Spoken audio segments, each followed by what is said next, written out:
Hello and welcome back to Tuesday Night Torg. I am JM, your GM, and with me tonight, if you were here last time, which was 2 weeks ago, Anton and Lady Salvo definitely got themselves into a bit of a mess. Attempting to infiltrate that small mine to the northwest of the small Russian town of Berikin before Volkov's army arrived. It did not go well for them. They encountered more of those strange creatures that somehow the monks of the Kleist monastery were involved in, and rather than kick down the door and save the day, they ran in and got kicked in the head, and their whereabouts are currently unknown. But before we get into tonight's episode, I just wanted to say a couple of great Torg news. First, if you have not seen it, go to DriveThruRPG. Ulisses has just put out a new Torg Eternity adventure from Gen Con 2019. It is the Dancing on Needle Tips. So if you just go to DriveThruRPG, click on the link that I'm sending to our producer now, who may be actually able to link it in chat. What? Check out Dancing on Needle Tips. It's $2. It's a 9-page adventure. Who doesn't love more Torg? The other thing I'm supposed to let you all know, and I'm very excited about this, in January, I think it's January 26th, the Orosh Cosm box will kickstart. And in fact, they have previews right now on Ulisses International's website. So go check that out. We love all of the Cosms of Torg, but, the horrific Cosms are ones that have, a special place in my heart. And so, without further ado, tonight's episode of Torg. 10 months ago, a crack commando unit was sent to a prison by a Delphi Council court for a crime they did not commit.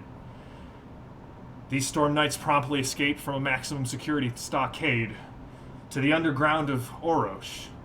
Today, still wanted, they survive as Storm Knights of Fortune. If you have a problem, if no one else can help, if you get caught by some sort of strange alien creature, and if you can find them, then maybe you can hire the B Team. Welcome back to the B Team. Thank you guys for joining us tonight. We have Brian, who will be reprising his role as Alistair, Maddie reprising her role as Shelley, Ben as Malachi, and joining us tonight, drawn from the digital realm of chat moderator into the physical realm of Torg player, Phantom of Truth. Thank you for joining us. Why don't you introduce us to your character real quickly, and we will get into our adventure for tonight. Hey, right. Okay. Well, his name's Theodore Crocia, and he's a Radio Shack alchemist out of Core Earth, and he rambles on a bit sometimes, and he just doesn't know when to shut up. So if it gets to that point, just, taser him or something. Now, your team, after what can only be described as a Halloween miracle, destroyed the Ravagon, who was in this Tantric Buddhist temple. And since then, the B Team's prospects have been looking a bit up.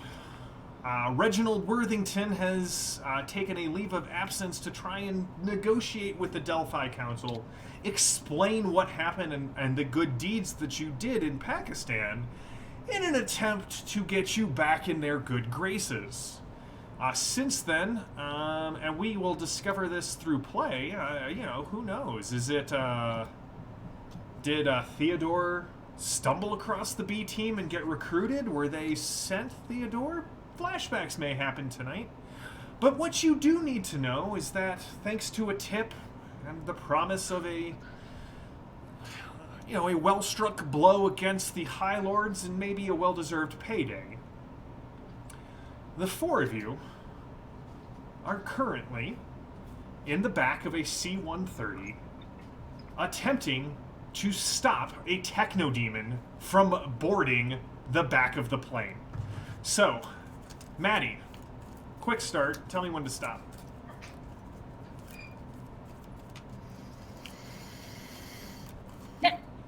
All right, cut or take the top card? Cut. Cut? All right. So, Maddie, as we're starting, what have you already done to kind of help set this team up to stop this Techno Demon Alpha from boarding, from crashing the plane you are currently flying?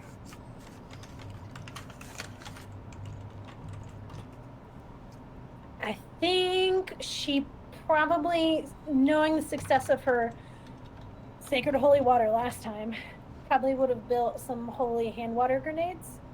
And has lobbed those at the Techno Demon. All right. Well, the card that we've drawn is they've regrouped. So we're gonna zoom in, after the intro, kind of the C-130 flying, kind of zooming in through the window, panning through the windows with Shelly tossing this holy water grenade. You guys are gonna get to go first. Regroup says heroes go first. Villains have inspiration. And the approved action is taunt. Now, you guys this fight has been going on for several rounds, so this will not be a full encounter, but this is kind of where we're going to start. So we're going to let Shelly. I'm going to toss it to you first. Give me a holy hand water grenade. I'm assuming that would be missiles. It would be missiles. Well, I started us off poorly, guys. That's a natural one. Oh. Okay, Yep. so a mishap. All right, Maddie, give me just for poops and giggles, give me just a straight strength or dex check, whichever is worse. Okay. Yeah, I did a lot better. All right, so you see doubled it. Shelly running up. She goes to throw the bottle of holy water, and this Techno Demon Alpha, as wounded as it is, skin blistered from the other holy waters, grabs her and chucks her towards the back of the plane, which had been torn open. Who is going next? I don't think I'm going to let that happen. All right, so before you take your turn here, Alistair, what has Alistair been doing to engage with this Techno Glory, or Techno Demon? Well, Alistair has moved to the front of the plane to provide overall coverage, and has got his foot kind of hooked into the cargo netting so he doesn't go sailing off the back. If his favorite Reginald English buddy were here, I'd hand him a rope and say, "Don't let go," but he's not here, so I have to hook in my own foot, and so I'm facing off head to head against this Techno Demon. All right, blade flashing, I assume. Oh, sword and shield. All right, give me the roll. All right, off to the games. Well, look at that. I got a 1-2. The chat has already commented from glory to ones. Yes, We rolled yes, too well last time, and now the universe is catching up. that's right. Dice giveth and they taketh.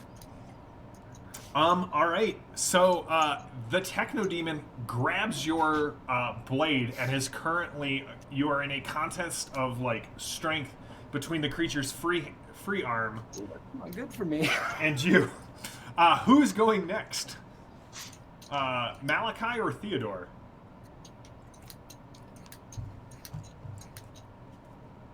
I'll go.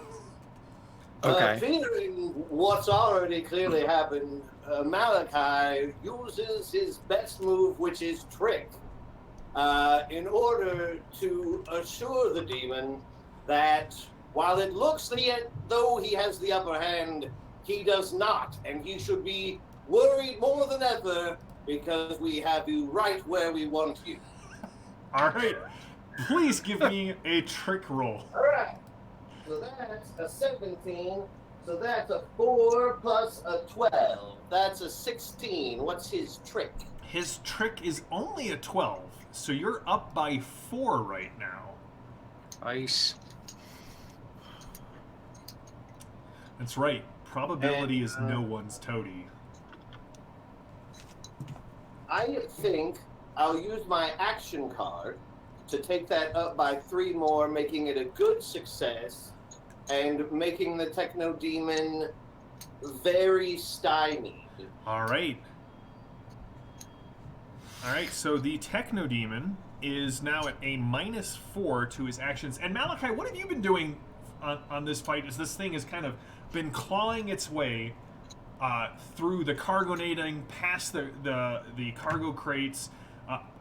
Your pilot, Gregor, is definitely losing his mind. Have you dealt with it yet?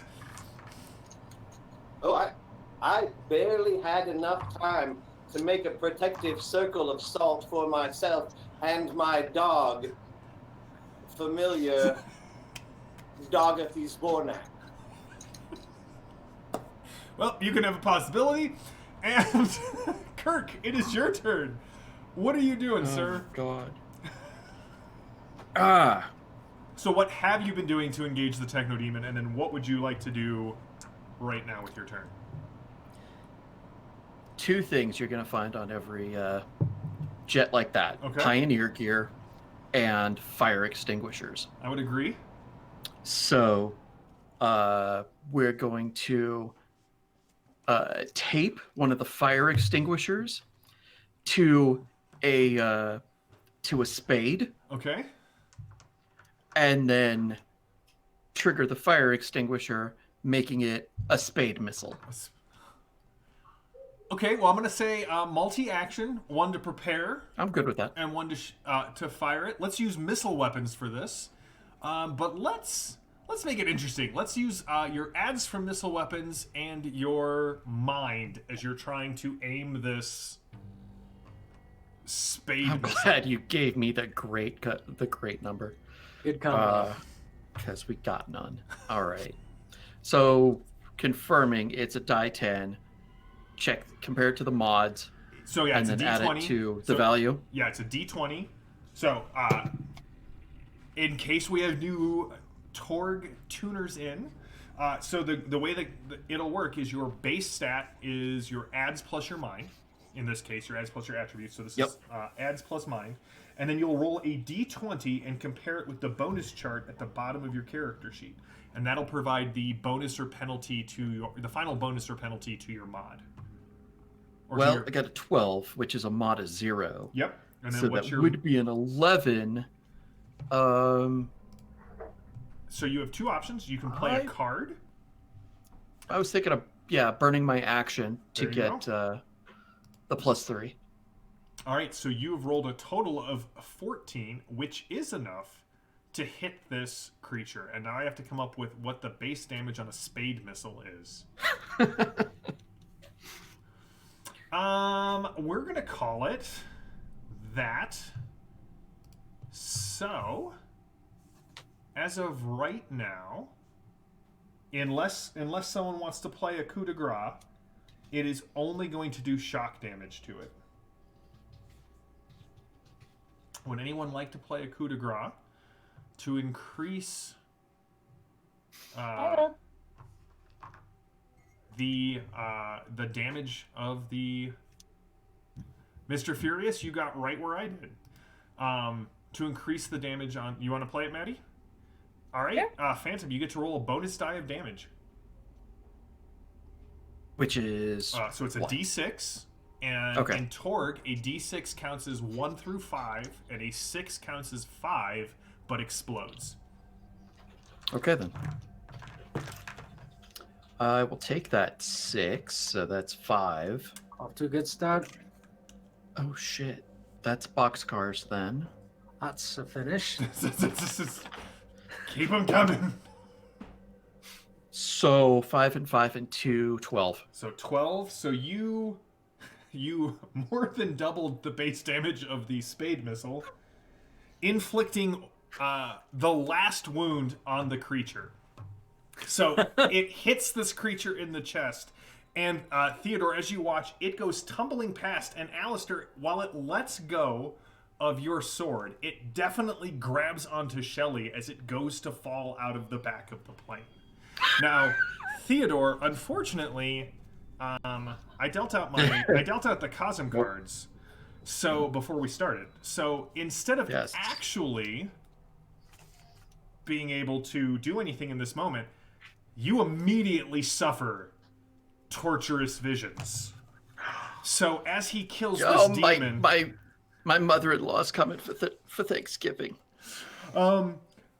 Your mind is ripped open by this psychic turmoil.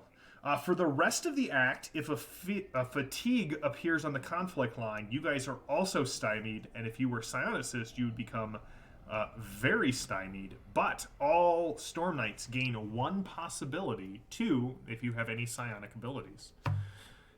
Now, I will tell you what your vision is, but Malachi, Alistair, and Shelley, what are you doing as this dead techno demon starts to drag Shelley off the back of the plane? Alistair, I saw you hold up a possibility. Well, no, I was just taking the one from the vision. Let's see. I'm sorry. So I'm going to throw all caution to the wind, and I'm going to race forward and just ditch my sword and grab a hold of her and try and scramble for the cargo net on the other side. All right, give me a maneuver roll. I would love to.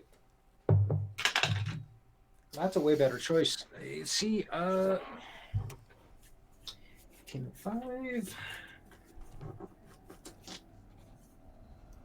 All right. So that's a 14. All right, Shelley. Alistair grabs you by the forearm and hauls you back into the plane before hitting the button that kind of drags the back of the cargo plane sort of into position. I've been asked how many more times am I going to destroy C-130s? I don't know. Techno demons love these things. That's what they're for. They're crunchy on the outside. They're chewy in the middle. They're basically like flying candy for Techno demon alphas. But you do hear over the comms, I gotta set this down. There's a landing strip here. It says it's an old military base. I'm gonna set this thing down, and we're gonna have to do some repairs. So everybody strap in. Now, Phantom, as you kind of sit there, you definitely have these visions of a tall, thin, pale man in black, like Orthodox monk robes with a big, heavy, like prayer rope around his neck, but there's no cross at the end of it. There's instead this sort of strange eye-looking medallion. And he has, you watch as these 2 groups of creatures, one short and stunted and one tall and inhumanly thin, wrapped in the tattered remains of what seems to be like a radiation or hazmat suit, dragging 2 people into the mouth of a mine. And you can see in this vision the blue and red possibility energy that kind of envelops these 2 heroes, as if they are fellow Storm Knights that have been caught up in something far beyond what they were able to handle. And you have this distinct knowledge of where they're being held. They're currently being held in a monastery near a small town. Like, it kind of, like, in the last part of your vision, you see this kind of welcome to Barracan sign that's kind of, like, fallen off the left-hand steel post, and it's kind of swinging in this winter blizzard. Malachi will find this sign and reattach it. Right. A half hour later, you have landed at an abandoned military base. It doesn't look like it's seen better days, but you clearly see someone in a parka like pulled up, big fur collar around it, kind of walking toward the plane. And Gregor's like, "Listen, guys, I'm gonna need to do some work here. I don't know. I didn't expect anyone to be here. This is an old base. Can you guys go handle that while I start repairing the plane? We'll get you back to Pakistan in no time whatsoever." So by handle it, do you mean and bring into pieces, or walk up and say hi? I mean, I don't mind doing either, but you know, Listen, I mean, I'm cooped up in this thing. yeah, we just put a rather big bird inside their oven, so they might be royally pissed that I landed here. So, I mean, Shelly, you seem like a charismatic person. Just sweet talk him, like flirt with him a little bit, smooth it all over. Alistair, I mean, go out there and be charming too. Well, that'll happen someday. Come on, lass. Let's see if we can't make a new friend. Theodore, Okay. you are recovering Malachi. What's the name of your dog? Just out of curiosity. Oh, Dogathy Spornak. We call her Dogathy. Sometimes just dog. All right. Right. And that means gross. That's what we call it. I can trick most people into believing she's just brindle. Right. So this guy's waiting at the door that you would basically open the door, get climb down, and he calls out in a language. None of you do any of you have any points in language? Well, no. Okay, so he tries several others and finally settles on English. Yes, your plane is sitting on my runway.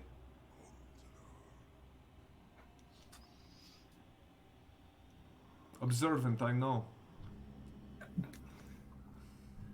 Well, you went to the trouble of having one and all, and we have a plane, this figure plane, landing pad.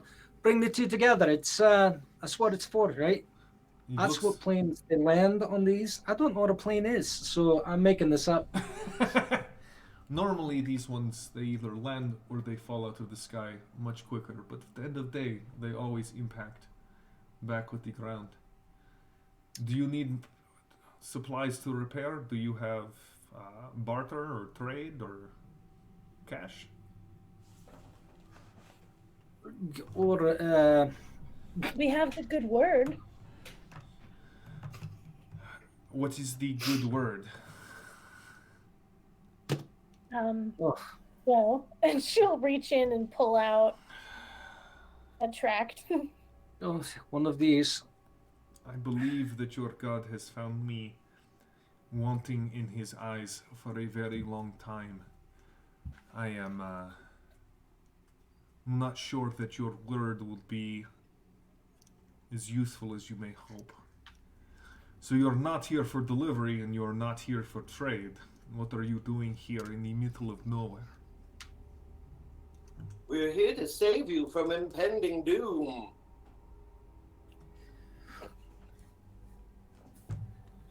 It's nearby. This guy was telling me about it. It's in a monastery. Monk. Well, yeah, I mean, that's part of it. There's a monastery, something about the welcome to Varakent, but, I don't know exactly where that is. But I guess there was some really thin guy in this black cassock sort of thing, and instead of like a cross or a star on his necklace, he had this crazy eye. So, nuclear waste, I don't know, because it's, people running around in radiation suits and a couple of our kind of people being dragged in. Gets it.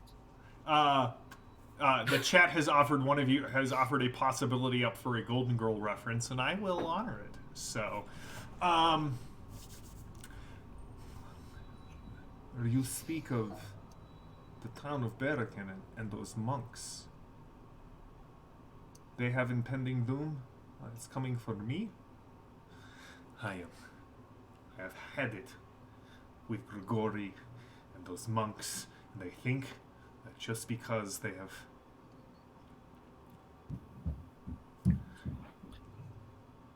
Do you plan to do something about this impending doom?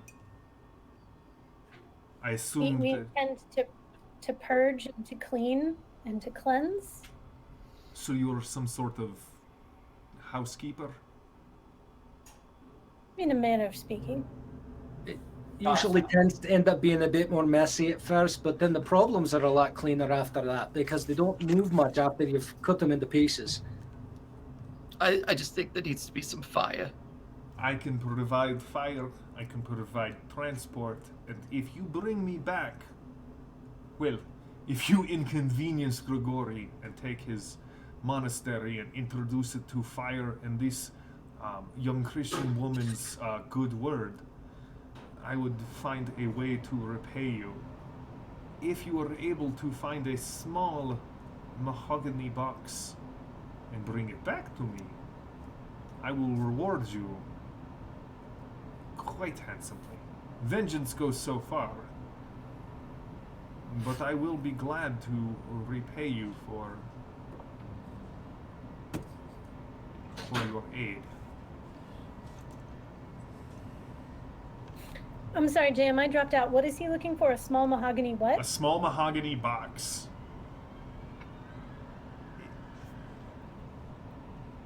Ooh, I hope it's a gateway to hell. You You might see that about everything. you, Why do you want a gateway to hell? you, my friend, are What are you? Did your mother drop you on your head? You, my friend, are my kind of person. I am always in the lookout for gateways to other cosmos, other realities. I believe Grigori is looking for them as well. It's one of the Tharcold tourism slogans. Tharcold, gateway to hell. That's right. Also, it's their Department of Transportation motto, highways to hell. So, yeah. Does this mahogany box have any special markings, or is it just a plain mahogany box? It is a plain mahogany box. It is hand carved. It is. You may see on the bottom of it a carved image of a duck.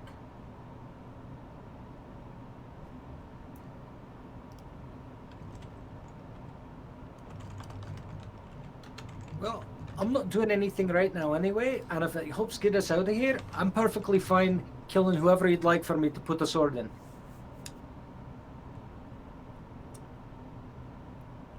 Lisa, This is gonna go horrible. I like it. Let's do it. do any of you know how to drive? Like cattle, or This is the problem with Storm Knights.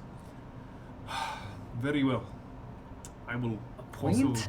I will also loan you a one of the members of my organization. They will take you to where Grigori's followers currently are invested.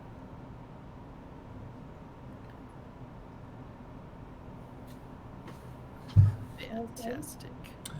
All right. Yes, Shelley. I was just gonna see, is there any fresh water on the plane?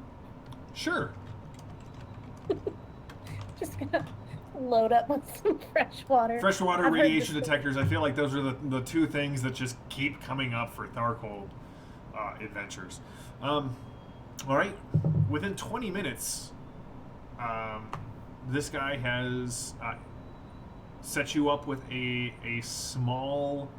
It looks like someone has converted a pickup. Wait a second. Hold on. No. No. All right. It's someone. Theodore would know what this is. It looks like someone converted a pickup into sort of like a snow track vehicle, and there is a rather young Russian boy who drives this thing up. Ah, you guys ready to go? Yes, Just can out we of profession. Sorry, go ahead, Maddie. Oh no, I was just gonna say, can we catch the dude in the balaclava's name? Did we already catch that? You have not. Could we get your name, sir? Yes. They refer to me as the Deathless. The Deathless? Okay.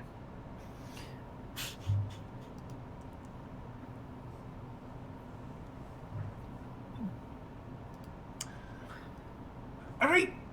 I'm supposed to take you guys to that monastery, which is really weird because Coach has been telling me not to go near that place, but I've just slipped into Brogue. It is difficult, isn't it, Brian? Gotcha. I You gotcha. did. I have a buddy who has a Which thick. means I'll sit up front, and also I have a shotgun. That's right. You called shotgun twice. So we will go. Yes. Sounds great. So are you new to Russia and Darkhold, or you no offense, you all look very strange to me. We're very strange people. Where are you from? He kind of looks back. From New York. Well, what's left of it. Yes, I have heard of that place. It is the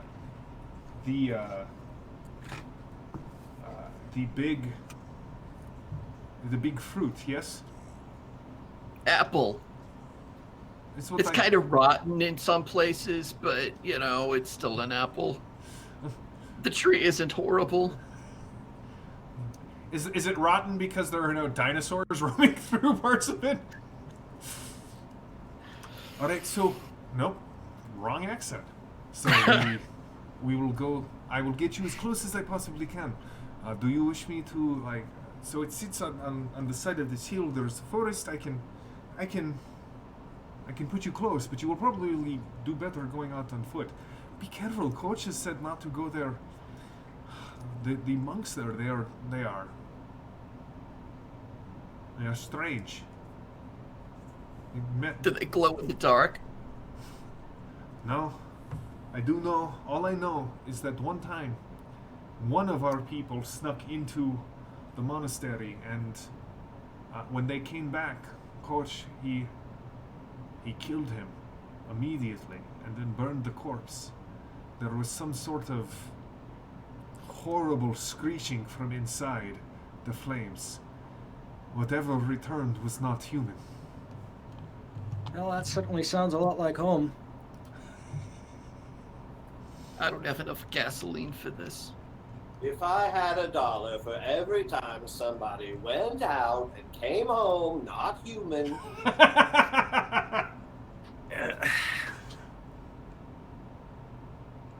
Give me a Put the million. Diet Chamber of Commerce motto. All right. Well, the Is young that the lad. B team's motto? We put down who goes out.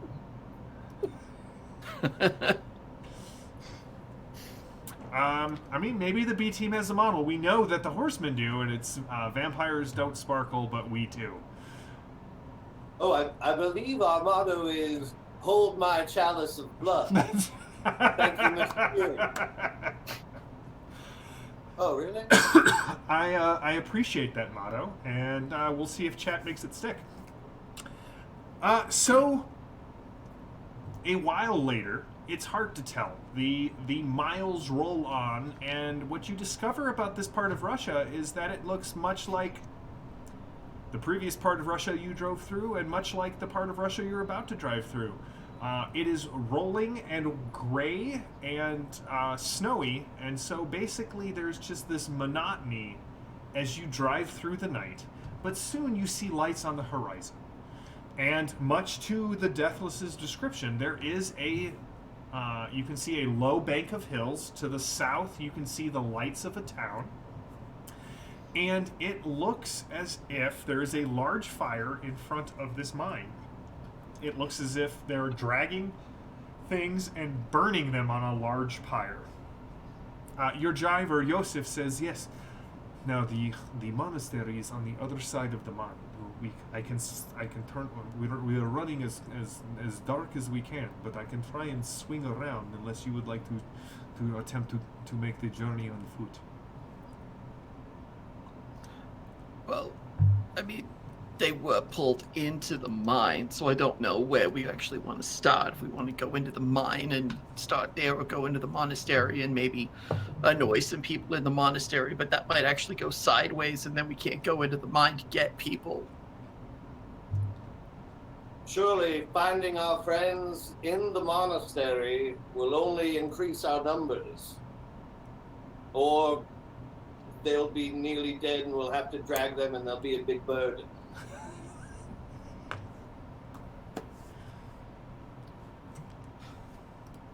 So, do we need to interact with the heathens in the monastery, or can we just rescue the people that we need to rescue? I'm just the GM. You tell me. Well, Let's rescue our friends like the heroes we are. Why don't we just do both? see, and I'm like that too. I mean, if we end up finding a little box along the way and accidentally set fire to a building while we're rescuing people, well, that's what heroes do. So, But I GM. think the box we're looking for is at the monastery. Vote for monastery.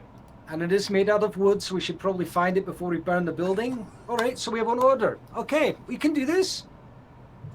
We got a plan. It's all good. So I guess then we're going 9 first. Please take us as close to the monastery as you can. All right. Excellent. He snowmobiles casual and gets you within sight. So kind of comes around the south bank of the hill, and you can see, like I described, this kind of like low one-story wooden building that has been built next to the mine entrance. And there are 3 chimneys with smoke kind of curling up. And although there are lights inside, at least from here, you don't see anyone moving around. JM, Yes. from a profession aspect and kind of find what is nearby that could be used either as an accelerant or an explosive. Give me a mine plus your profession roll, please. All right then. That's already starting with. Yeah. Okay. I think Maddie got all your natural ones out of the way. Holy shit! I'll take that 20. The top row. One early, So, one often. Remember. Roll again, roll again, Yeah, roll with again. a 10 or a 20, they explode on the They D20. explode. Great. 20, 26, and you said profession, correct? Yes. So, wait. 26 is a 9 to the 13 is a 22. A 22. Yeah. All right. You can definitely see on the out as you kind of scan it with your as you called it, a Radio Shack alchemist's eye. You can see several things. First of all, you can see that there are several cans, large canisters of propane that are sitting next to a what seems to be like an outside hookup. Okay. There are also 2 cords of wood stacked against the front side of the building. But also, Theodore, you do notice something really strange. Either the building is not well insulated, because the snow is either they've done a really just fantastic job of keeping the snow about 12 feet back from the building, or it's not insulated, or something else is going on, because the ground around that building is there's no sign of grass or scrub or anything. It's just there's just like bare earth, Clear and dead. Clear and dead. Nice. All right, So well, that looks like one too. this is where I let you out. He reaches over and opens. He reaches like way over because he's like 14 years old.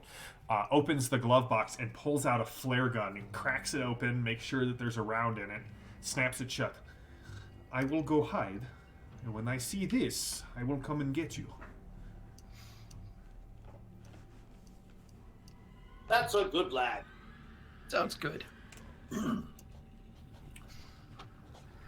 Oh, this is gonna be fun. All right, what's the plan? Well, we are not planners. We're more attackers. So I was wondering if I could perhaps make a scholar roll on this type of monk and just go in saying monkly things as a trick to be like, I'm supposed to be here, and I'm just jibber dibber dibber dibber dibber dibber. I got a dog with me. I mean, she is, like we're just walking on in, and we'll see what the lay of the land is. Okay. Give me a scholar roll. Okay. Well, that's not good. That's a 2, so that's not going to help. So I'll use my Golden Girls possibility. Thank you. We're gonna have to Okay. establish that So is. now we're at a full 20. So that's a 7. 2 of my 12. So a 19 scholar. A 19 scholar. All right, so you picked up the fact. One quick second.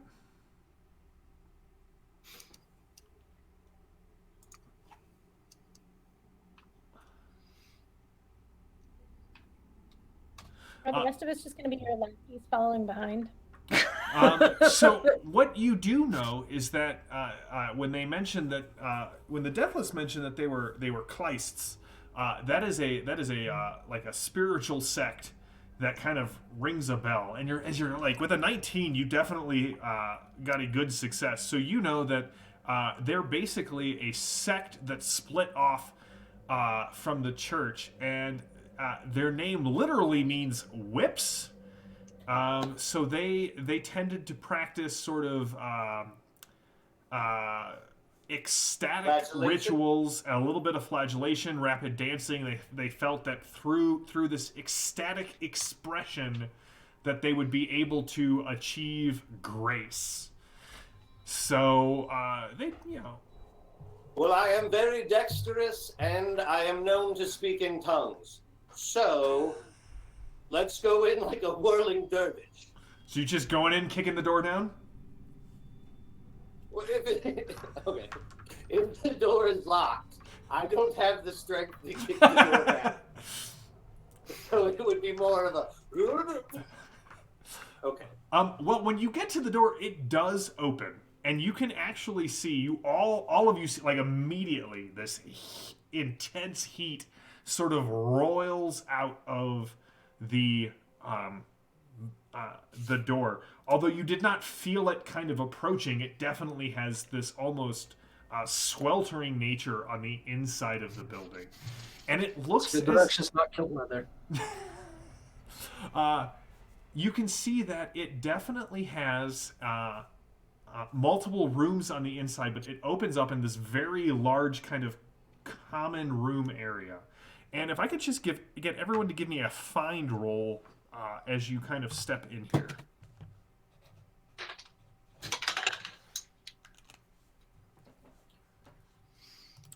My dice are on fire. Yeah. Dice jail. 11. James, it's mind if you don't have find. It's just mind if you don't have find. All right, so 6. Alistair? 11. All right, Theodore? 22. And Shelley? 11. Okay, so Malachi, you're dancing. You're completely unaware of what's in the room. Alistair and Shelley and Theodore, what you notice is like it definitely looks like two things were dragged through here recently. You can still see kind of the mud and slush trail as it leads towards the center of this large area. You can see a lot of strange... It looks almost as if at one point there were monks here that maybe put icons and other things on the wall because you can see where they would have hung, but they're all missing. You do not see a living thing in here. But Theodore, with your 22, you don't see anything in the room that would lead you to believe why it's this warm in here. There's no air vents, there's no fireplace in this room, and you kind of feel a little sick to your stomach. Ugh. Shelley, I told you that smell pickled herring anything wasn't right. here? Oh, pickled herring wasn't I it? know you have the ability to smell evil. I was wondering, perhaps you could put it to use. Oh, Follow Shelley. your nose, it always knows. Yeah, the toucan Sam. The stench of evil does fill this place. It is like someone cracked a can of effervescent evil, and it is just bubbling up. Phantom, what did you say? There's no electricity, so it's not a Glade evil air freshener. There is electricity in here, though. There are electric lights. Sweet. Also, with A22, you can clearly hear people talking in the other room, but you can't understand what they are saying, as they are speaking what you can only imagine is Russian.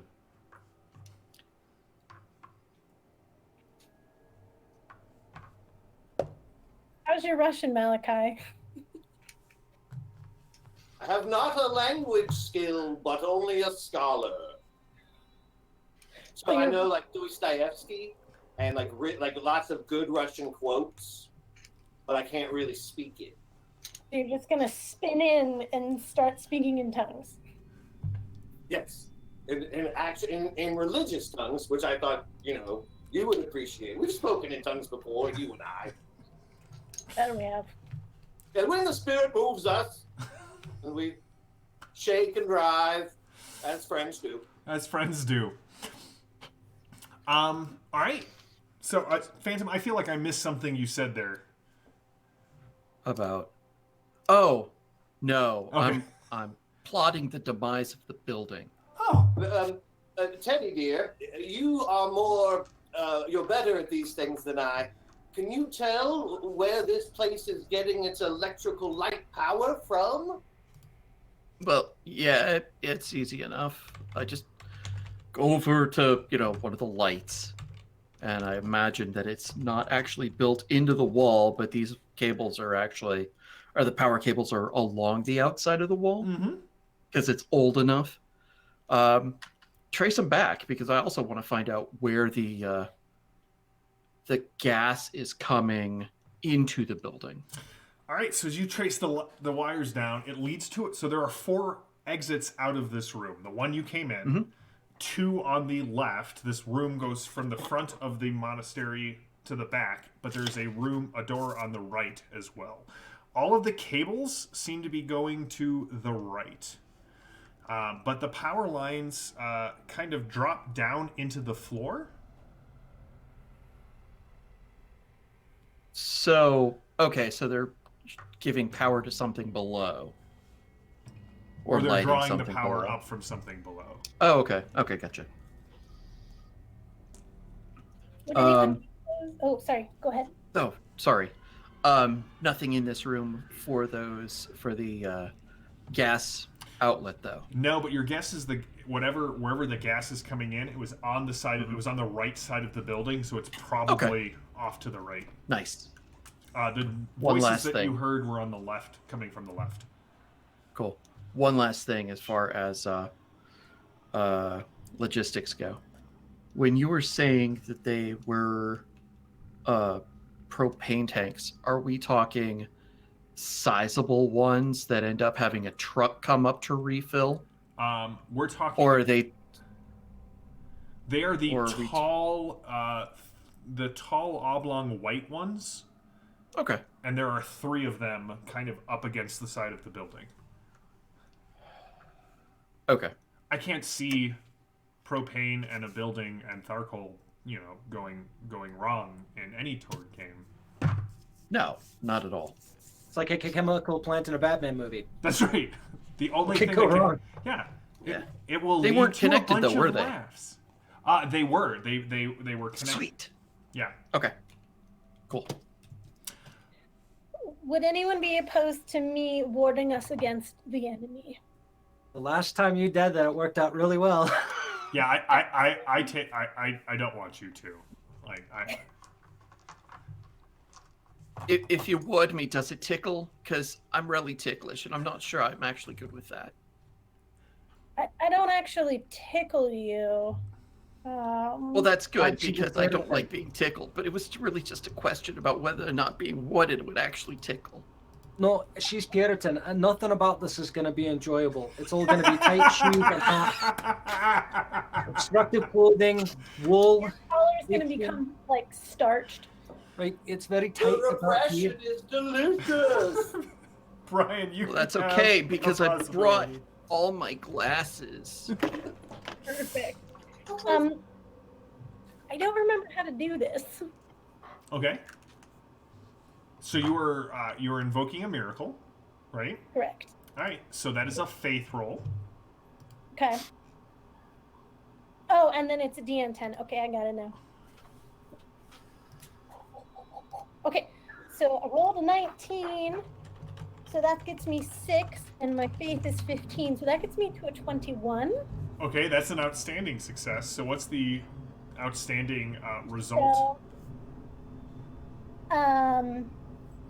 So everybody gets +2 to all defenses against supernatural beings, and any supernatural evil creatures who fail an attack against any of us become stymied. Nice.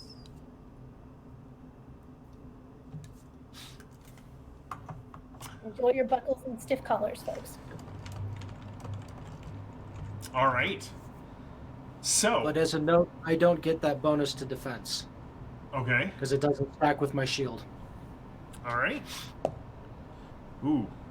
All right. At this point, as Shelley is praying and Theodore is definitely jiggering with electrical wires and seeing where the propane comes in, Theodore, you can see through the door. There is a commercial grade gas stove in the next room. Alistair, you and Malachi, you hear one of the doors open behind you, and these 2 people in sort of the monk's robes, one's a man, one's a woman, they both kind of come in and they stop and they give you identical Labrador head tilts, and their eyes narrow. Well, it looks like we found the first 2 volunteers to die. Is that what you say? Yep. All right. Well, I'm going to assume that means you are engaging in the fisticuffs. Well, I'm at least going to stand and draw my sword. All right. Alistair draws his sword. Malachi, what do you do? Are you continuing with your dance? I am dancing. It's a fluid move from dancing and tongue speaking directly into, and with the authority of a tongue speaking dancer, I say to these 2 people, we have arrived. Show us the respect we deserve and take us to your leader. All right, I'm going to definitely need a trick roll from you, Malachi. Yeah. So that was also bad. That was a 5. So I'll throw a possibility on that. This is This is why the B team's fortunes apparently were like way down and then back up and then back down. We save it for when So it's that's important. a 20. That was a 20? What? Well, I mean, I can't really argue with that. The two kind of both look as if they are trying to process what is going on. There's a man with a large sword. There is Malachi, who is speaking with the authority that only a dancing person can muster. And with a 20, one of them holds up their hand. The male holds up his left hand. The woman who is standing on his right holds up her right hand. And the two kind of turn at the same time. And they beckon you. And they turn around in unison. They both turn inward. And they both step through the door.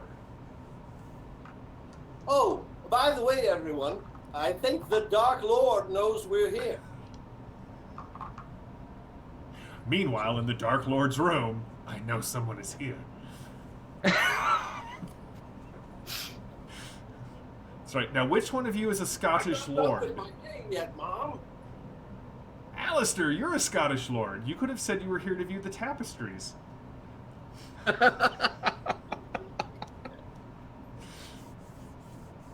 Mr. Furious is just earning possibilities in the chat. So they just walk off, and you can now hear kind of like a very faint wailing noise coming through that door that is now open.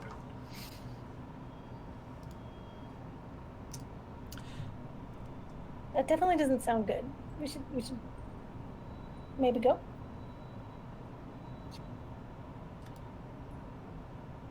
I think let's follow them. And I trust that's the direction the drag marks go. That is the directions that the drag marks go, yes. Dear Alistair, would you be prepared so kindly to swiftly kill these people from behind if necessary? So you're leaving it up to my discretion as to necessity? Well, this will be fun. And I feel like if you were the one who was more close, then I feel it's Well, true. I'll go ahead and follow behind. One of the hallmarks of a good team. All right. All right. Shelley and Theodore, are you joining as well? Yes. All right. So they lead you into this next room, and it looks as if it is a monk, like a monk's cell. There are several other doors that lead out of it, but you can see kind of they're open. You can see several other cells, each that has 4 very old metal frame beds with very thin and stained mattresses on them. And as you walk through, you can see what the wailing is. There are several people strapped down on these metal beds, and they have IVs that are running into their arm, and the IVs, they have little black globules floating in whatever solution is being kind of fed into their arms. Now the two that you're following, and as you look down, you can see that in the other 3 cells, there seems to be about 12 people in here strapped to beds with these IVs. They move through this room, kind of continuing on, and they open another door. And on the other side, you can see what looks to be like a small library. Low bookshelves, kind of look like they're hand carved, very rough looking, and there are small like old books and tomes and journals that have been laid open. And there is through the doorway, you can see on the far wall, there is a map of the area. It looks to be a map of a large area. You guys had spent some time in Pakistan, so you know that really, like, basically everything north of here is Russia. And there are places that are circled, some are crossed out. They all have dates on them that range from, like, the 1400s all the way through the 1900s. and the two just sort of stop and turn to face into the room, and they don't move.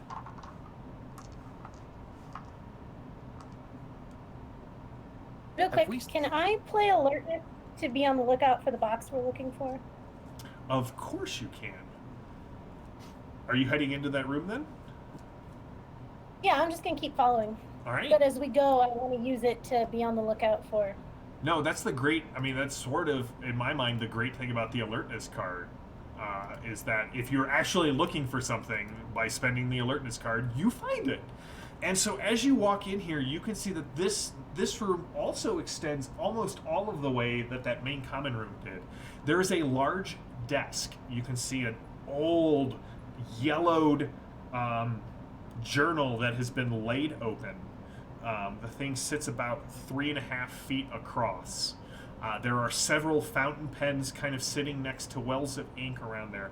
And Shelley, you immediately notice kind of this small, innocuous mahogany box that kind of is sitting off on the side, and it looks like somebody has driven a dagger into the top of it. The dagger's hilt is marked with the same eye, Theodore, that you saw in your vision. Yes. Hey, that's the eye. Oh, good.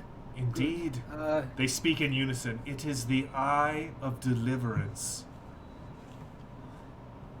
Well, that's good, because I was afraid it was going to be the Eye of Ekamoto, which means I'd have to steal it.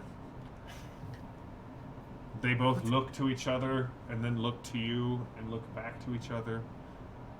I thought it was going to be Betty Davis' eye.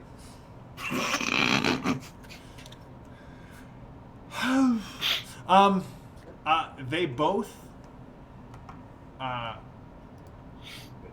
Gothpogs don't get that. they both kind of say, the abbot will be here shortly. He is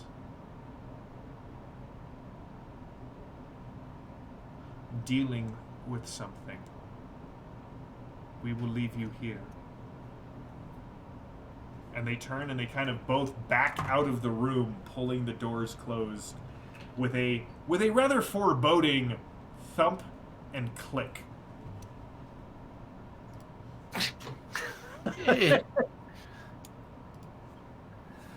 All right, well, it looks like we've got a mahogany box here. And not to step on your toes too much, Miss Puritan, but there's a whole room full of books you can burn.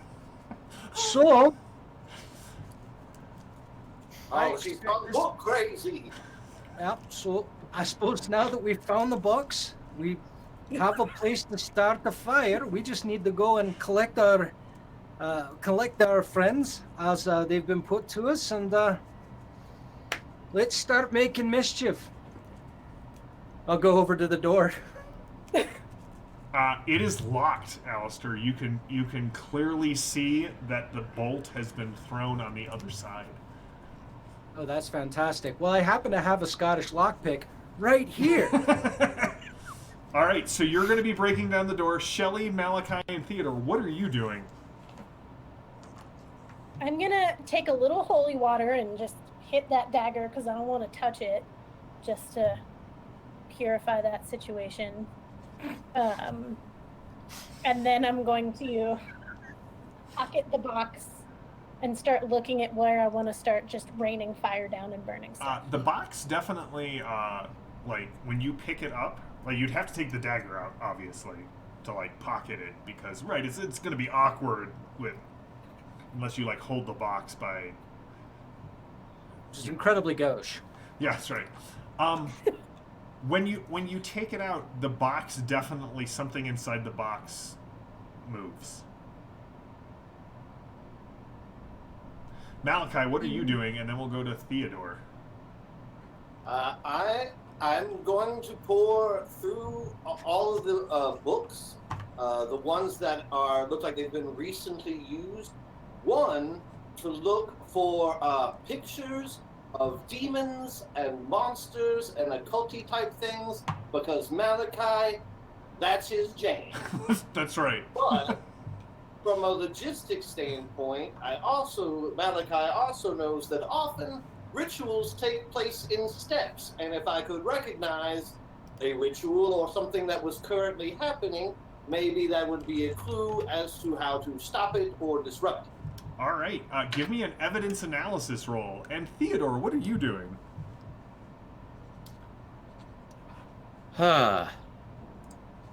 Looking for any way to monkey wrench this entire room. Well, as you are looking around, you do see a small, what looks like a laptop, kind of positioned on the far side of the desk.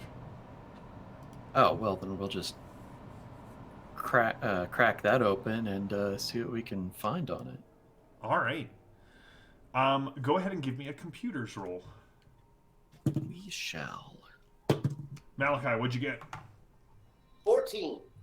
All right. So Malachi, you're not. I mean, you're from Orosh, right? Proudly so. Proudly so. All right, man. This guy has some drawings of demons that would give your teacher the Wiggins. You find in one of the large books, it looks as if they're just like pictures of demons being dissected in various stages, like peeled back and like the musculature exposed. You also discover with a 14. Well, do you want to spend a possibility or anything to bump that to a 15 or higher to get a good success? Does he ever? Yes, I will. I'm going to say the Okay, so, yes, add another 4 to that. So All right. It is a good success. So you do discover a ritual. You actually discover there's actually several pieces. It looks like these monks have been looking for this site for a very long time. Like a time that predates day one. So these guys, there's something going on here that they have been looking for a very long time.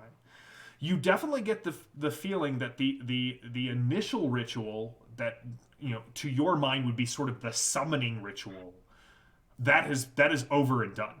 Like that has happened, and whatever they have opened up, they have opened it up.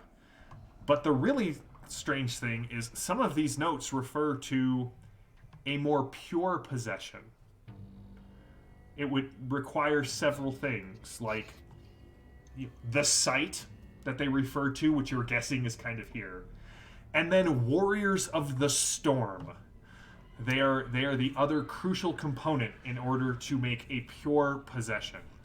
And what you get is that there's really sort of there's like 4 steps to this ritual possession. First of all, obviously, the warriors of the storm have to be captured and bound in links of cold iron and salt.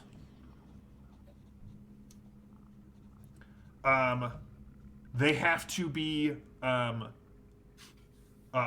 forced to drink from the chalice of blood. They have to be presented to the source. And then the source is summoned.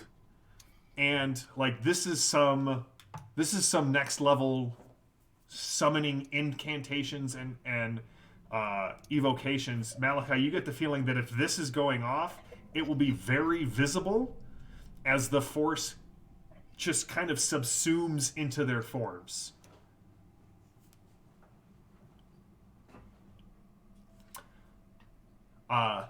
Theodore, what did you get on your computer? Yes. It was a 9, so it was a -1, so that would have given me a 13. All right, What's a possibility actually do? I'm glad you asked. So a possibility in this game, when you spend it, you get to roll another d20 and add it to your first roll.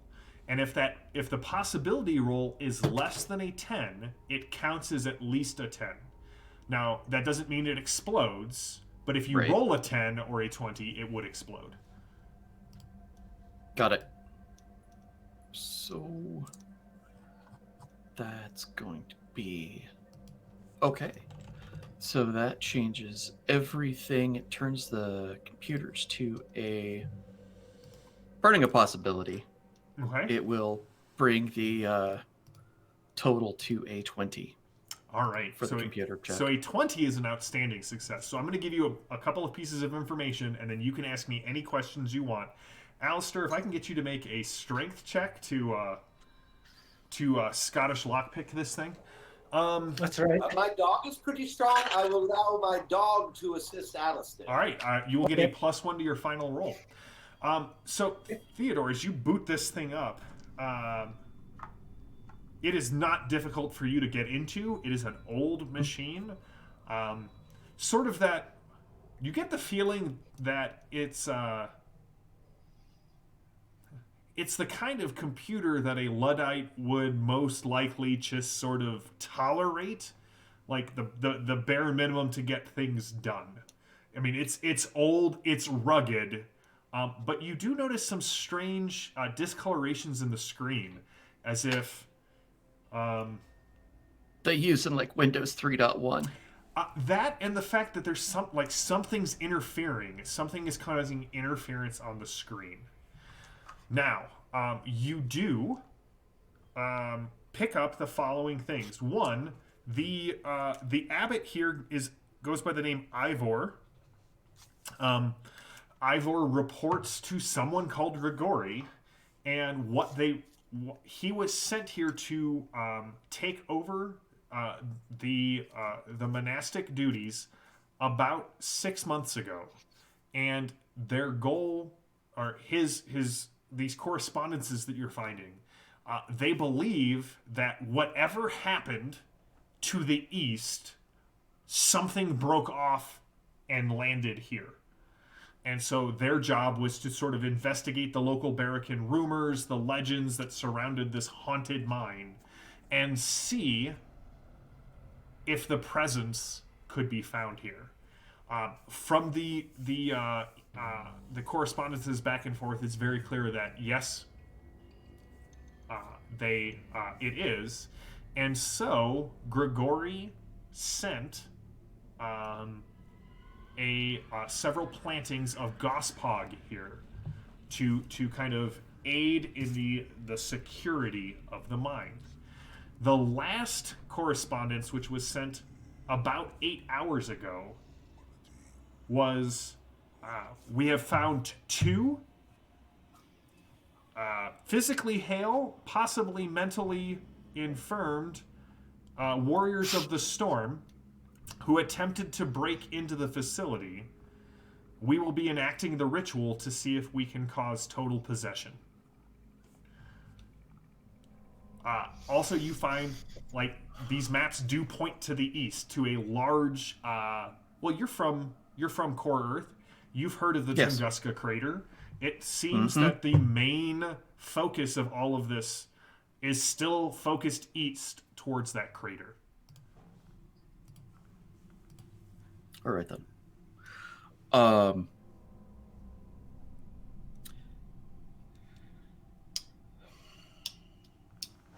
right. So really, this is all just for communications. Is what it looks like, yes.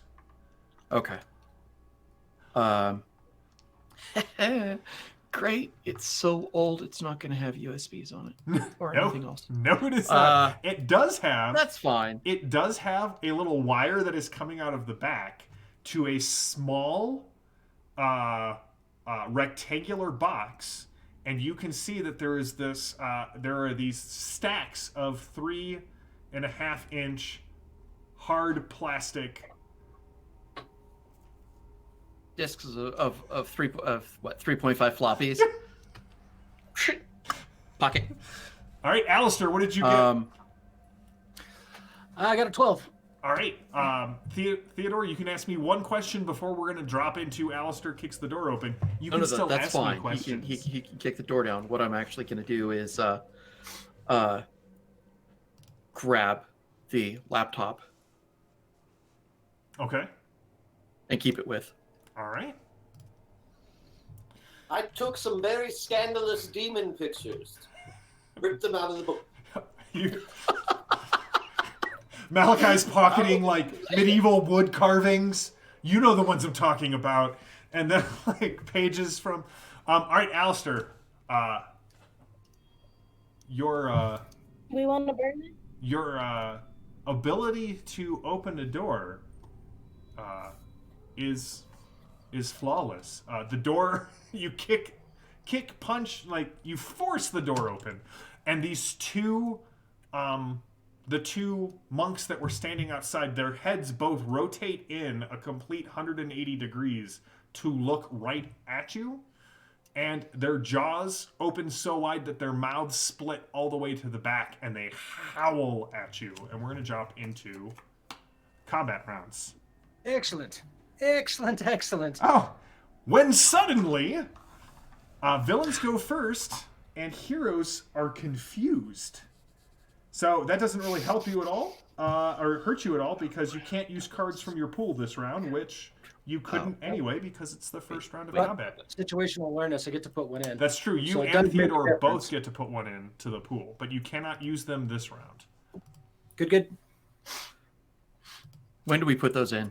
So you will put one in right now, and then at the end of every round, you get to put another card from your hand into your pool. Got it. The approved actions are defend and intimidate. So if you take one of those actions, even as part of a multi-action, you will get a new destiny card. Defend, So just excited. for Phantom, and I don't know that, Maddie, you've ever done a defense roll. You can basically forego your action, your next action, to make a roll, whether it's a dodge roll or a melee combat roll, and it will set your defense to your roll, and if you don't roll higher than your standard defense, it will still increase it by 1. So you're not really worried about trying to defend and being worse at it, if that makes sense. Maddie, your stench of evil ability, the halitosis of hell comes rolling into the room from the two that screech at Alistair, who are going to go first because villains go first on this. All right, so I will defend. You will, and again, I expect this is the obvious, but 2 questions. So supernatural evil. yes. Okay, excellent. And then ords. What was that? Oh, yes, they are. They do not have possibilities. All right, just thinking of my Cosm card. All right. All And right. then I'm going to burn my turn to defend the door. All right. They will be making melee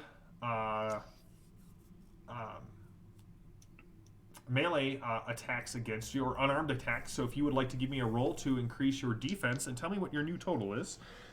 Oh, these poor.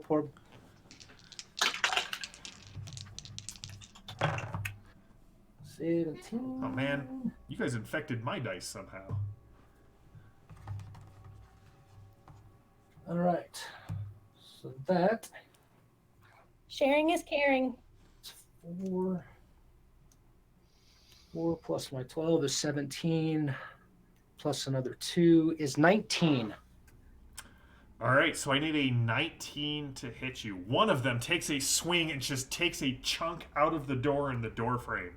Large claws extending. It looks almost like blood that flows out of their fingernails and then hardens. The other one, let's see if they... I need a 19 to hit you. Yes, sir. What do I get for an 18? Yeah, a miss. That's Well, that. it's a miss. Yeah. The other one, just like a lock of your hair gets cut, Alistair, and it kind of flitters to the ground. They both let out a ululating cry that seems to emanate from more than just their mouths. And all of the people on the in the beds start to thrash against their restraints, and they join in the same cry. It is now your guys' turn.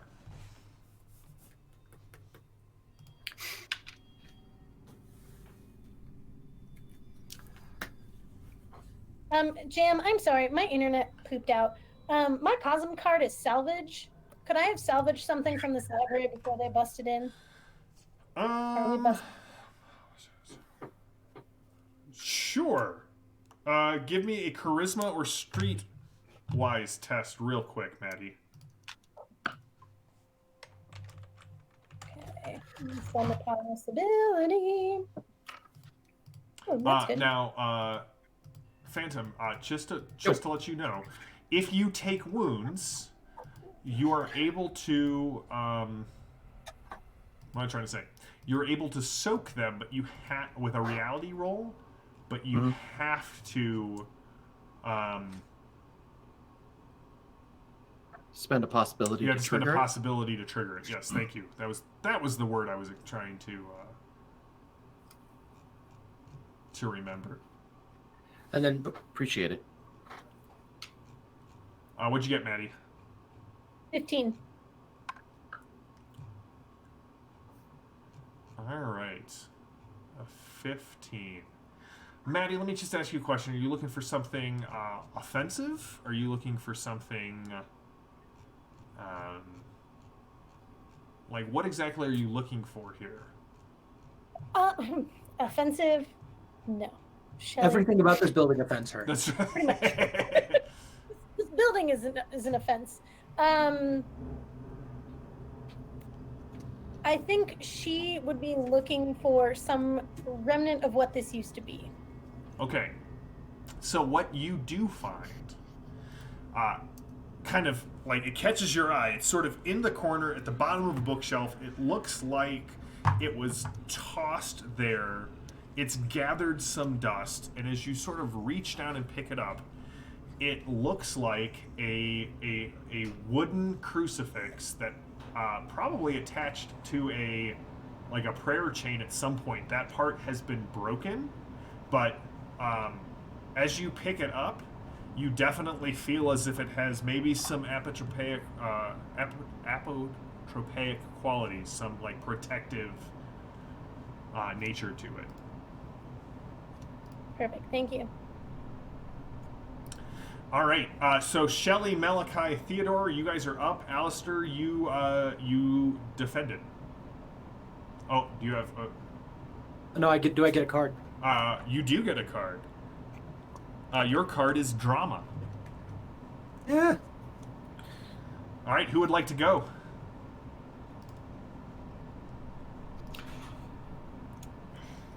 I can. It's going to be a very easy defend because I've got nothing else to do for him at this point in time. Unless anybody else wants to jump in and do something. Malachi declared defend, but since no one attacked him, he won't get a card. But Dogathy, being with Alistair, breaking down the door, Yep. will run, but run sort of in a creature-esque way up the door frame and then across in order to get herself between the two and protect her teammate Alistair. Okay. So it will be she's going to do a maneuver roll at -2 for multi-target. Go for it. All right. So that's a 17, and she has a maneuver of 9. So that becomes a 13. A 13.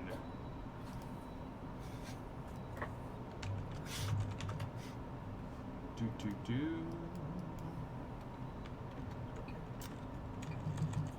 Sorry, I gotta jumping around my book a bit.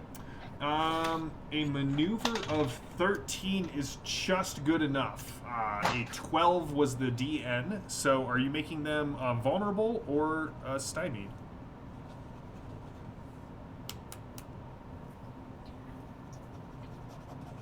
If I made them vulnerable and they went first next round, it would mean Bubkiss.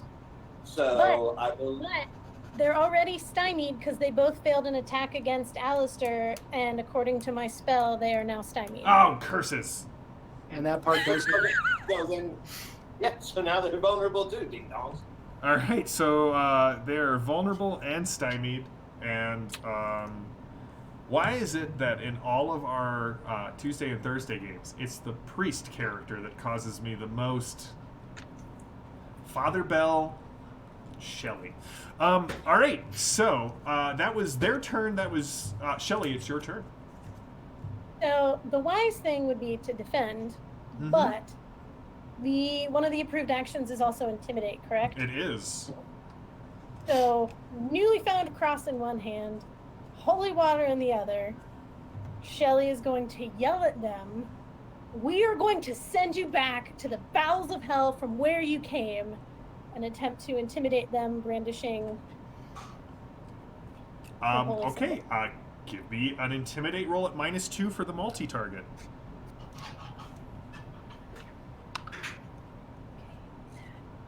Going to spend a possibility.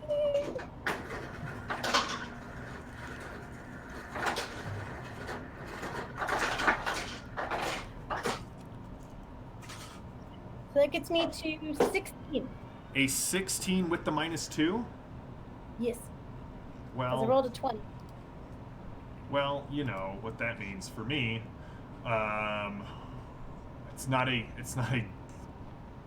good success. It is. Oh wait, no, intimidate. Ooh, you got. I'm sorry. What was your total again, Maddie? 16?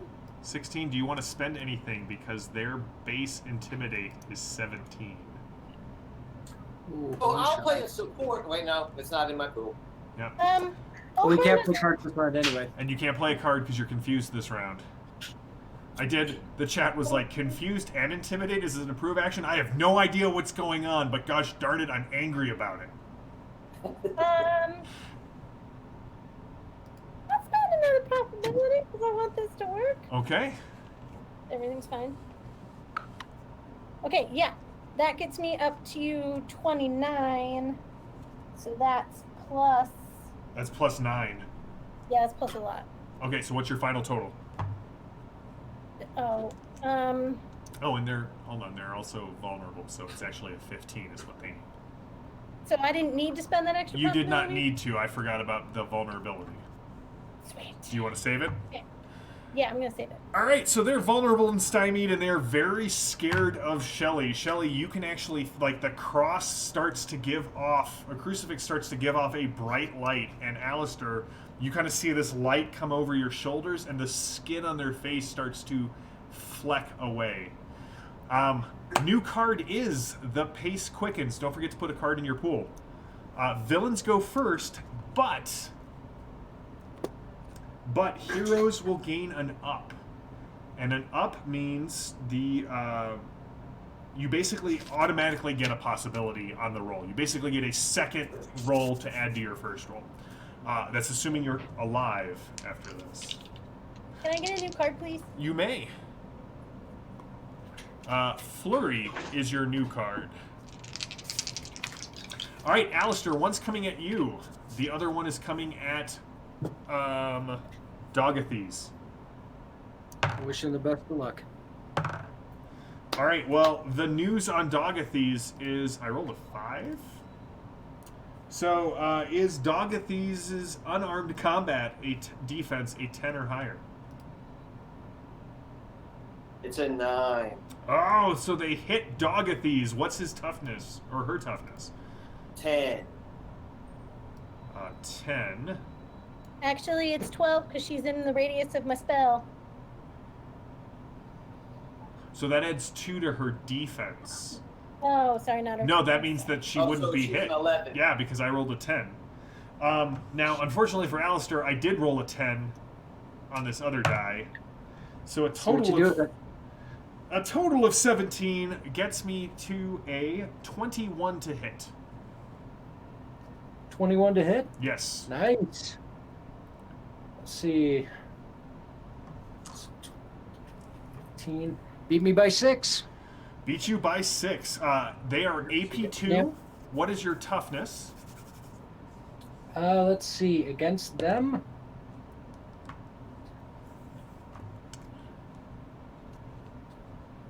It's a 14 and only two of its armor. Okay, so they do AP2, so that would drop you to a 12. Mhm.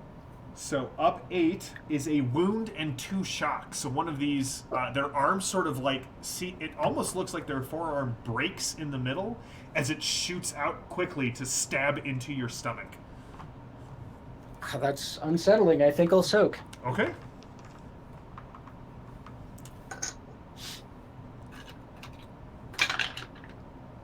It's 11.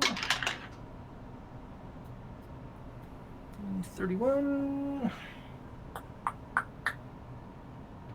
It's 10 past. 18. 18 will reduce it to no wounds and no shocks for you. So, what does the reality roll look like when you? So it's the arm disjoints and kind of like extends past the shield and strikes across, and I reverse time just enough where I find that one reality where it was just enough to just go right past the old nose, and then I forward reality back in and just watch that set of nails go all the way through. Their come right back eyes in. are opening wider, and you can see this black ichor is sort of flowing in, kind of consuming the pupil and the whites. It is now your guys' turn, and you have ups. The ululating cry is just getting louder and louder, and it's added into rattling as these old beds are shaking and creaking. Somebody might want to start burning that. I am going to call upon the ancient spirits of evil to transform these decayed Victorians and the Radio Shack alchemist by enhancing our dexterity.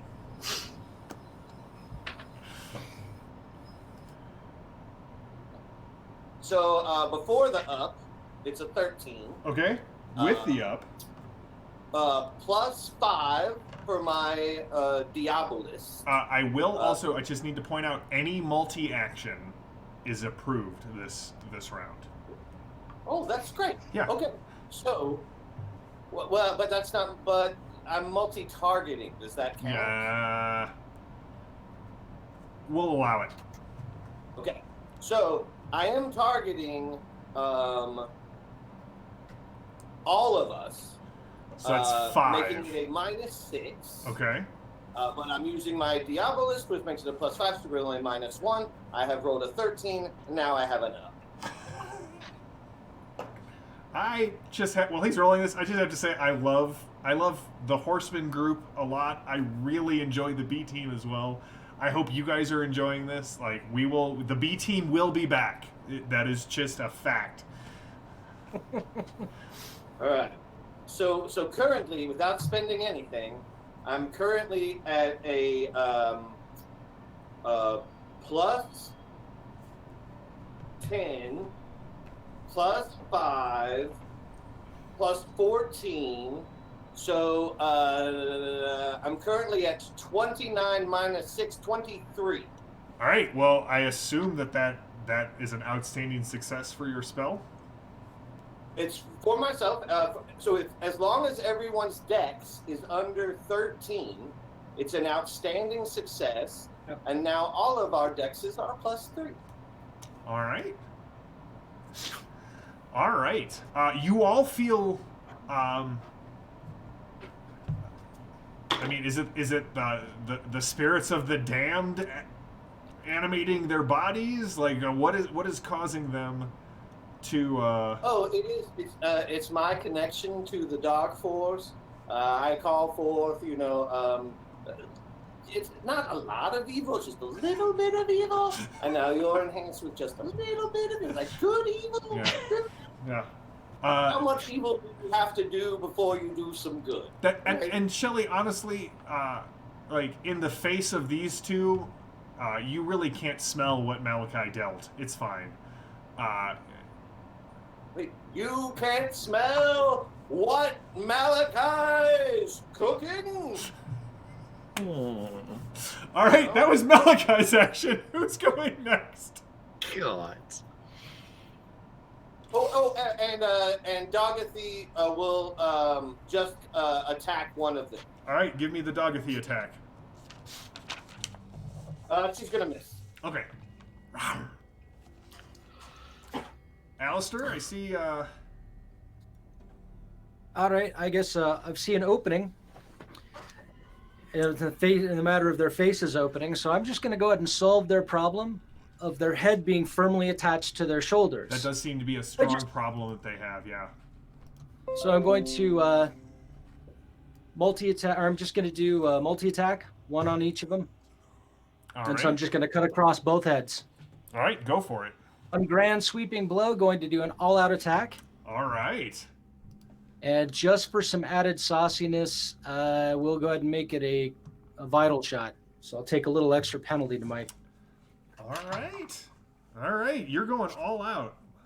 So I have been informed that multi-target and multi-action are two very different things, and I cannot...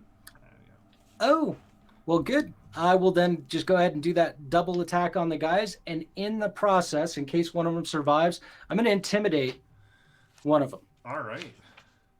In the odd event that I can use this card that I have. So let's see what All happens. right. They are... Lit by holy light. He's gonna take off their heads. They are vulnerable from the intimidation, so go for it. Yep, that'll squish the multi-target penalty. penalty. 11, 18, and then I get 4 for the all-out attack is 22. Oh no, sorry, I did that backwards. 18 is 5. Plus 4 is 9. 21, and then another 3 is 24 to hit. A 24 to hit is a outstanding success on both of these creatures. I love it. So, what's your base damage going in?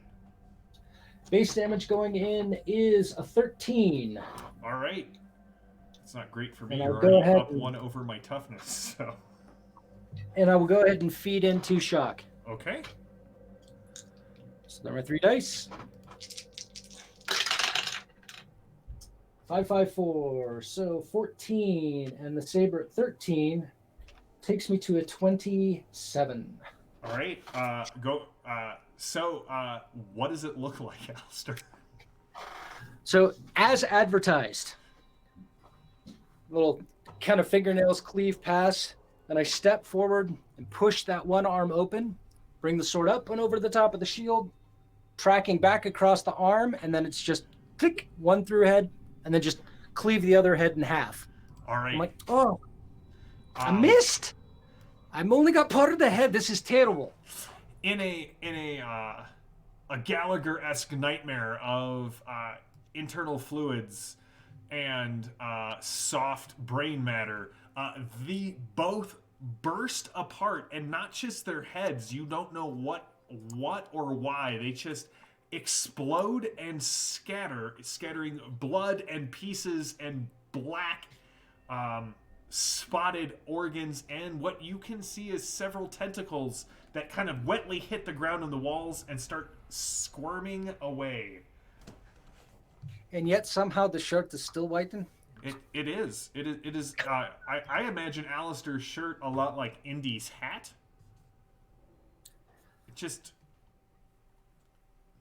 It's all about location and the shield. Yeah. All right, so we're going to drop out of combat rounds real quickly.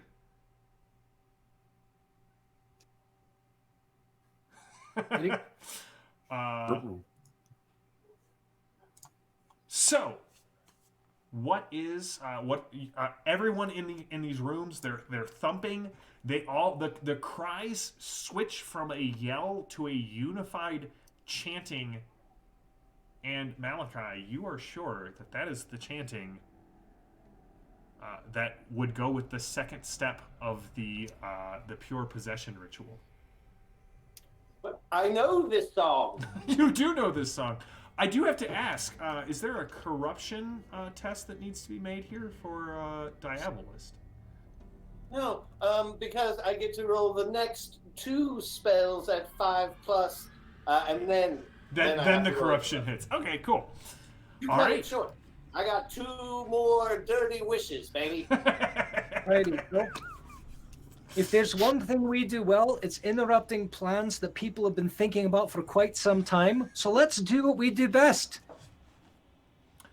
So Malachi, you know that this ritual spot would happen somewhere close, but as you're thinking about it, I do need all of you to give me a survival test.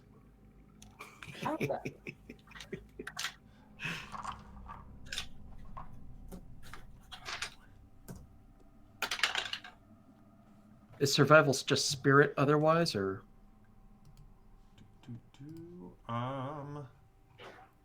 Yes, if you do not have any ranks in survival,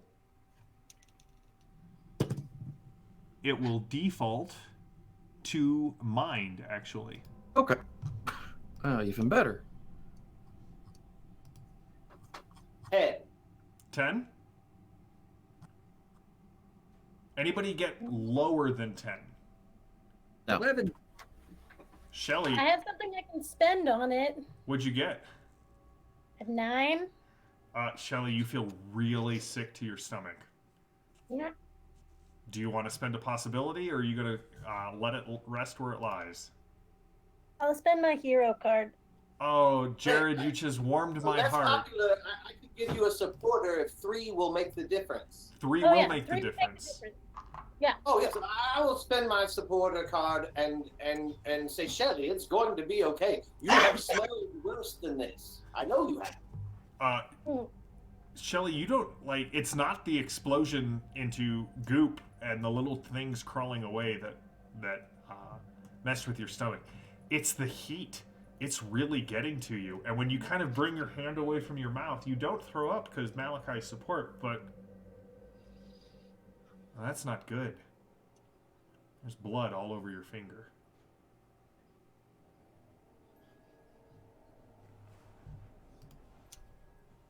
Might want to get that looked up.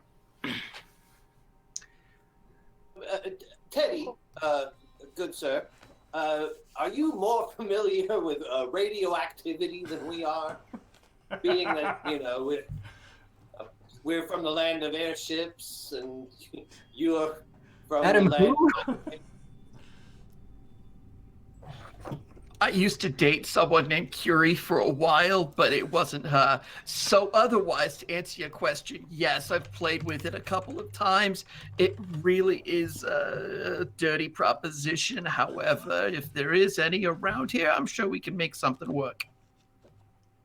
Is there any way you could tell us for sure that we're not currently irradiating our organs? Not by what I have with me. However, if you do start getting a nosebleed or headaches or your hair starts falling out, nausea, all of that, well, you're fucked. I'm sorry. It's totally okay, man. All right. Okay. So Theodore, as he's asking you this, and you're listing them off, you're like, lot of heat, something interfering with the screen on the computer, Shelly wiping away blood. Oh yeah, we're absorbing rads at probably an unhealthy rate. See, Great. Well, Yeah, I think it's time to get out of here. This is how many people get their superpowers. no idea what you're talking about. What was that, Shelly? Do we want to start burning now? Like, burn as we go, or wait till the end? If we have to come back through here to leave, I'm not sure setting it on fire is the best option. Okay, hold But on. if we've got people and we come back through, burn away.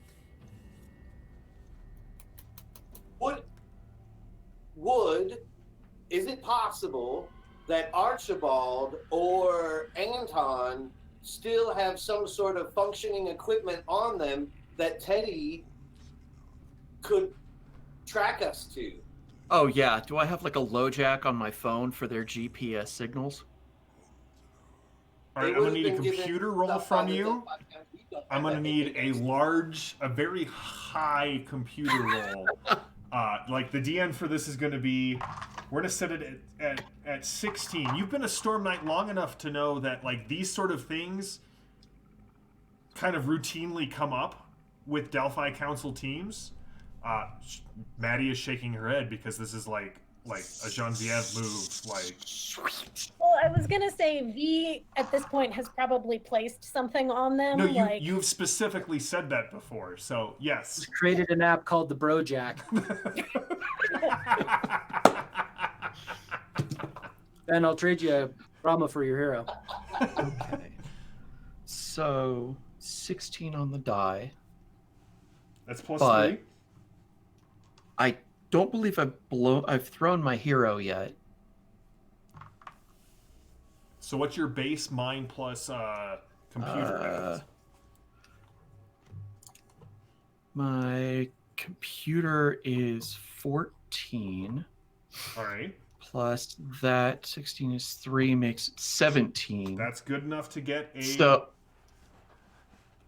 DN was is that good 16. enough for Yeah. what you want? Yeah, DN was 7 or 16. So Okay.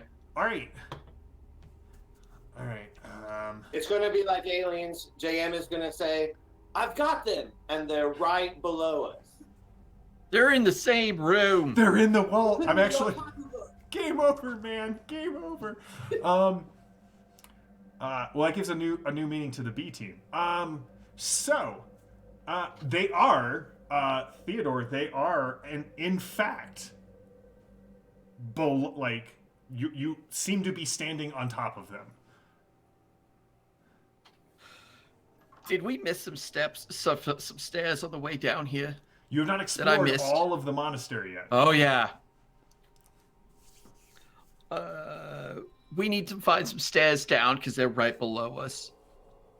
All right, everyone, give me a find roll as you like the chanting starts to increase. That's not gonna be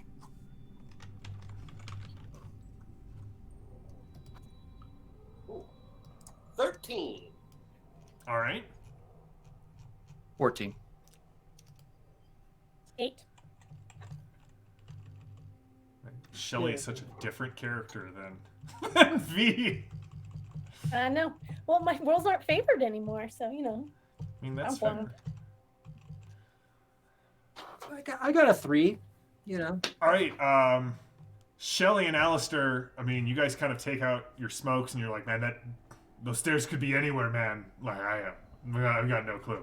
But between Malachi and Theodore, you kind of move through the monk's cells and you can see the drag marks, and it does off on the left, sort of behind where the library was. There is a small concrete floor, and there is a metal grating over it, like an old, like a riveted metal panel that has a chain that leads from it to a pulley on the ceiling, and it's hooked on a hook on the wall. It looks like a really massive metal plate. Great. Eve 2, I'm prepared to be boarded because we're coming down. All right.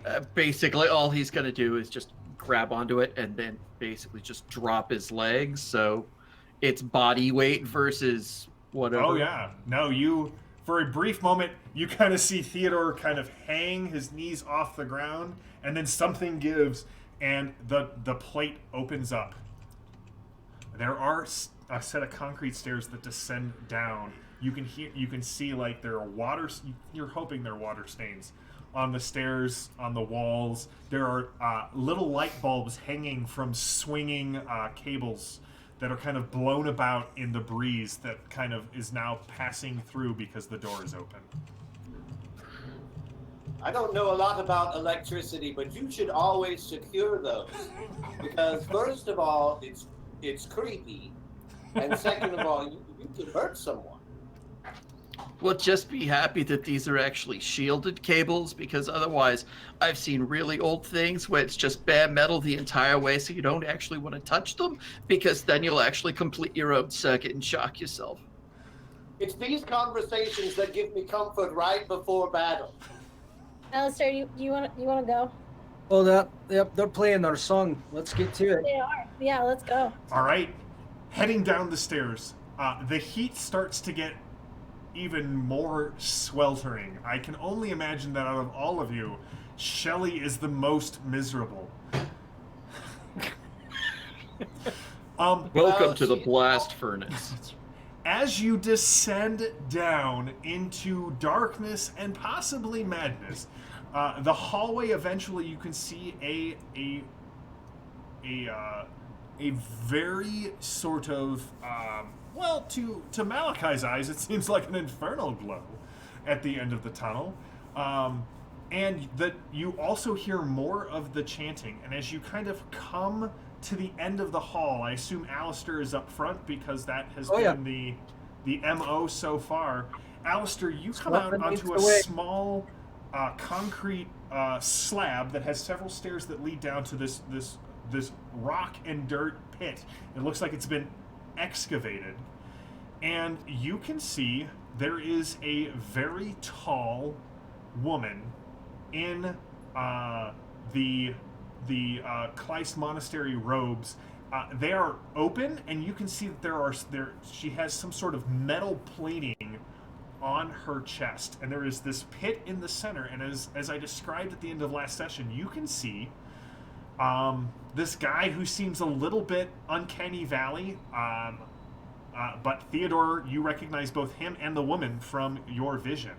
They are chained, and there are these two black tendrils that are rising up as this woman sort of calls them up, and it looks as if they are rearing back like cobras to strike Lady Salvo and Anton. And that's where we're going to cliffhanger it. We're gonna pause here, and I'm going to just announce it now. We're gonna jump back to the other team next week, to Genevieve and Edith and all of them as they interact with the Deathless. But when we go back to Anton and Lady Salvo, I'm going to try and have the B team here to complete their rescue of these two Lost Storm Knights. So, to the B team, thank you for stepping in and joining this. Phantom, thank you for joining the B team. Thank you for asking. Again, it's been a blast. Oh, I'm so glad to hear that. If you have not checked out all the other great shows on Ulysses, if you somehow stumbled across this Twitch channel now and have not heard the spiel that I've been giving all year, twice a week, check out all the other great shows on the Ulysses International channel. There's more Torg stuff. There's Fading Suns. We do the Fading Suns game every Thursday, which, when we last left off, was at a literal cliffhanger with the oh boy teetering on the edge of a cliff. Check out Campfire Tales. Ross, who plays in the Horseman side of the Torg game, he and I do the Campfire Chats for Myth, Tales of Legend, a new role-playing game in development by Ulysses. There is also a great show on Fading Suns, Heretical Musings. You can check out Eric doing demos and talking through Myth, Dawn of Heroes, the soon-to-be Kickstarted board game from Ulysses. Speaking of Kickstarters, Orosh, coming in January. We will keep you updated with weekly updates.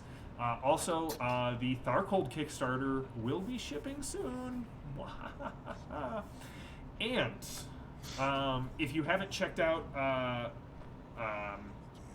the Iconic channel, where we also run games, on Monday I actually get to do the world premiere of Jackals, which is a Bronze Age role-playing game that I wrote, and I'm very excited about it. I may, as long as my anxiety doesn't spike, I don't anticipate vomiting on camera, but it'll be fine. It'll be great. We'll have art. I'll explain it all. But we will be back next week with more Torg. We will find out what happened to Edith, what happened to Genevieve, what happened to Tyrannic, and as soon as we can schedule it, as soon as we figure out what the rest of the year and the start of the year looks like, expect this adventure to come to a thrilling conclusion with Anton and Lady Salvo meeting the rest of the B team.